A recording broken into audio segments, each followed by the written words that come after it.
Today's topic is simplification. Minus into minus equal to plus.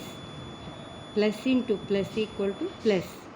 Minus into plus equal to minus. Plus into minus equal to minus. Here some examples.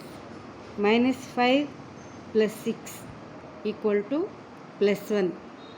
Here biggest number sign is here come, plus 1. 6 minus 5 equal to 1.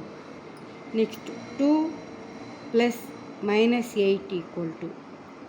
Here biggest number sign is minus.